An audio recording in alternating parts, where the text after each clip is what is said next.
Sister Helena was a devoted nun, and Karim was a married man with dangerous secrets. When their worlds collided in Cairo, the story ended not with love, but with a Bible left behind in an abandoned building. Sister Helena's life was shaped by the quiet rhythm of the convent walls. The days began before dawn, when the bells echoed through the stone corridors, calling the sisters to prayer.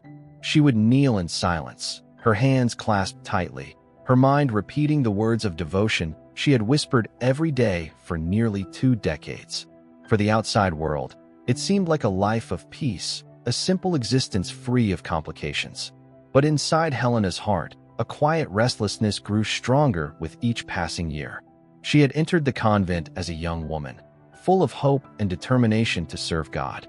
Her life was filled with routines, tending to the gardens, preparing meals for the poor, singing hymns in the small chapel.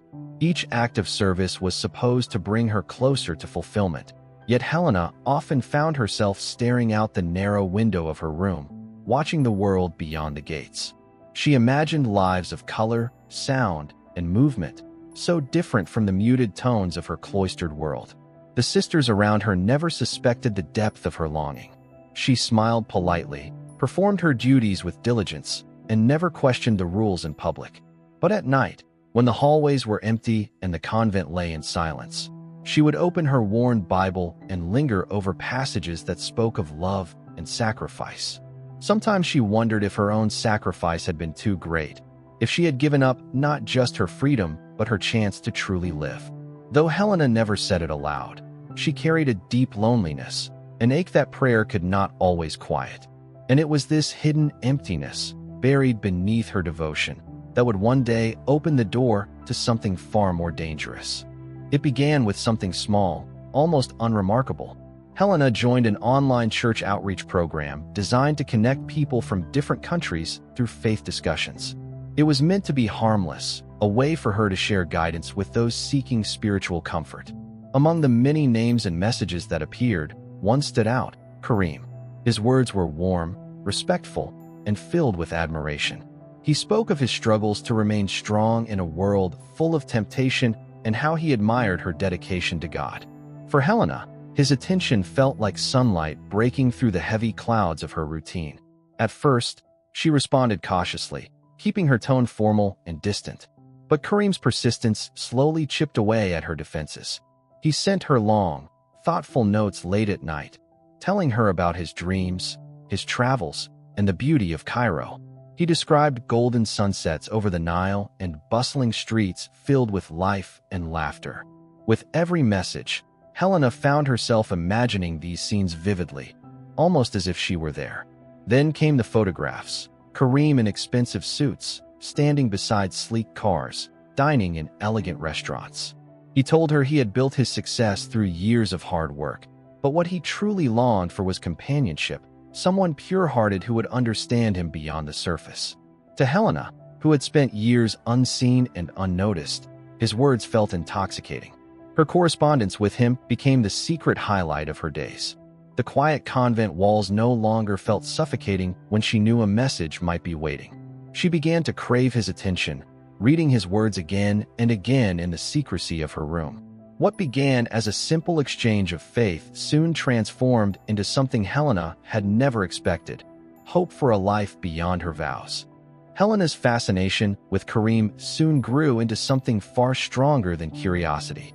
Each message from him seemed to pierce through the silence of her convent life, filling spaces she had tried to ignore for years.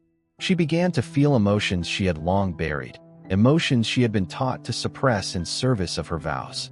What once seemed impossible now felt like a destiny waiting for her. Karim's promises of a new life, filled with warmth, beauty, and love, made her question everything she thought she knew about faith and commitment.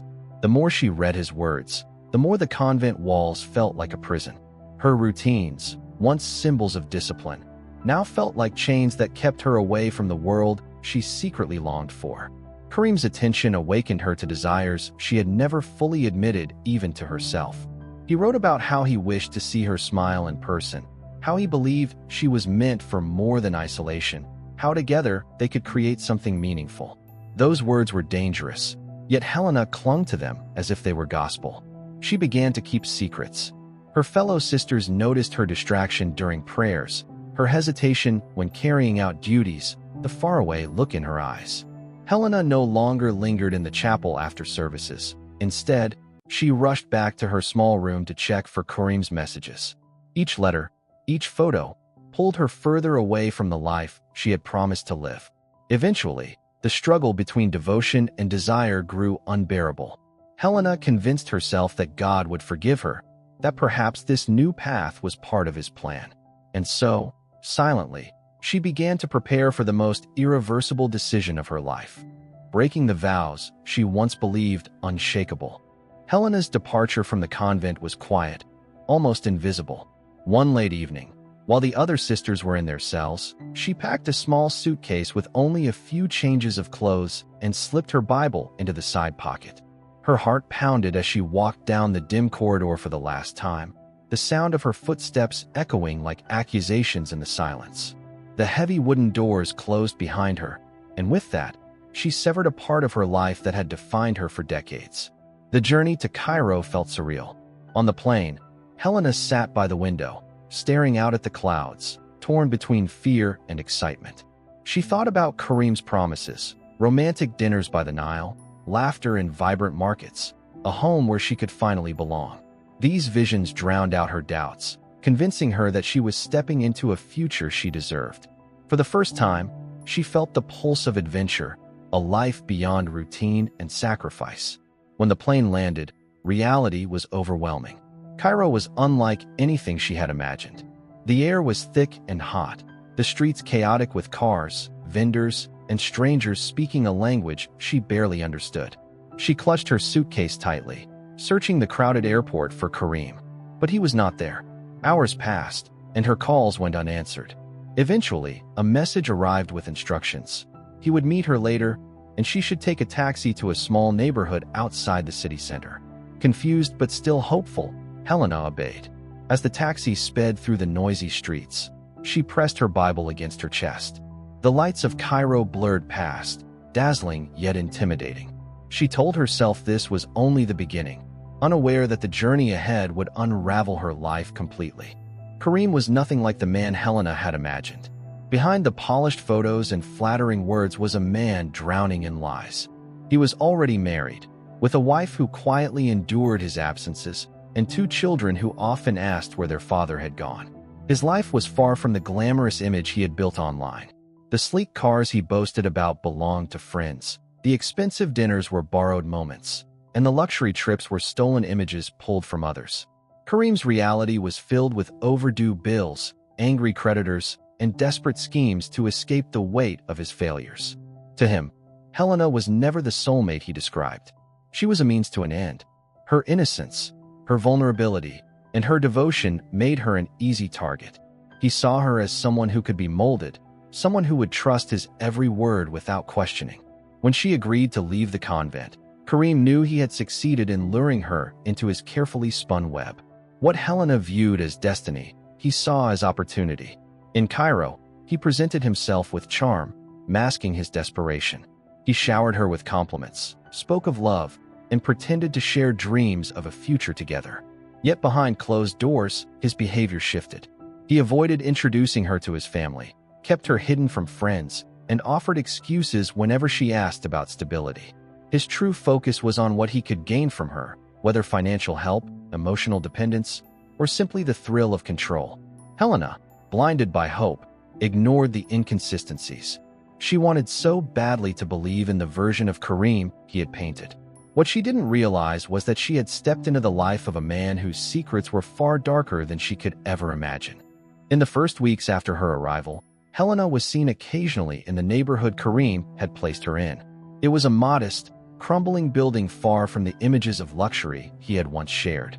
Neighbors recalled a pale woman, quiet and withdrawn, often clutching a small Bible as she walked the narrow streets. She rarely spoke, only nodding politely when greeted, her eyes carrying both confusion and unease. For a woman who had abandoned everything familiar, Cairo must have felt like another world entirely, loud, crowded, and overwhelming. Karim visited her sporadically, always in a rush, always with excuses. He told her he was busy with work, that he needed time, that soon everything would fall into place. Helena waited, believing each word, though she spent most days alone in the small room he provided. The neighbors noticed her looking thinner as the weeks passed, her steps slower, her expression more hollow. Still, she held tightly to her Bible, reading it on balconies, on staircases, even while walking. It seemed to be the only piece of stability left to her. As the second month began, sightings of her grew less frequent. Some said they saw her wandering in the marketplace, staring at unfamiliar goods as if lost. Others swore they had glimpsed her in the early hours of the morning, moving quickly with her head lowered. Then, without warning, she vanished altogether. The neighbors stopped seeing her in the building, and the whispers began, questions about the foreign woman who had appeared so suddenly and then disappeared just as fast. Karim offered no answers. When asked, he dismissed her entirely, claiming she had returned to her country. But there were no records of her leaving Egypt. Helena had simply dissolved into the city's shadows, leaving only silence behind. Back in Italy, Helena's disappearance did not go unnoticed for long. At first, her absence was explained away within the convent as a transfer or retreat, but weeks turned into months with no word. Her family grew uneasy when letters and calls stopped entirely. For someone who had always remained connected in small but consistent ways, the silence was alarming. Eventually, her sister reported her missing, and international authorities were contacted to trace her steps. The investigation led them to Cairo, a sprawling city where thousands of people vanish into the chaos every year. Italian authorities worked with local police, piecing together Helena's movements from flight records and sparse witness accounts. They discovered she had traveled alone, carrying little more than a suitcase and her Bible. Immigration logs confirmed her arrival, but after that, her trail was faint and fragmented. Detectives canvassed the neighborhood where she had been staying. Residents spoke of a foreign woman who seemed lost, a woman who carried a holy book everywhere she went. Some described her as fragile, others as deeply troubled, but all agreed she had vanished abruptly. A few pointed to Karim's family, suggesting he had introduced her only briefly before keeping her hidden from view. As her story spread, more inconsistencies about Karim surfaced. Financial records, phone calls, and old acquaintances revealed a man entangled in lies and scams. But even with this knowledge, no one could say where Helena had gone.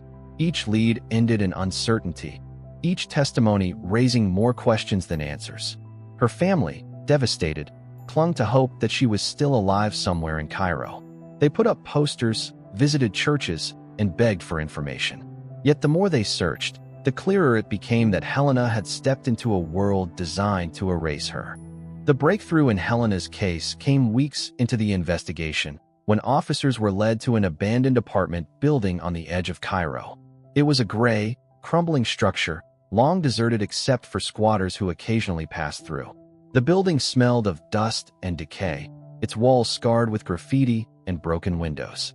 Inside, police moved carefully through the darkened hallways, searching for any sign that Helena had once been there. What they found was chilling. On the cracked floor of one room lay Helena's Bible.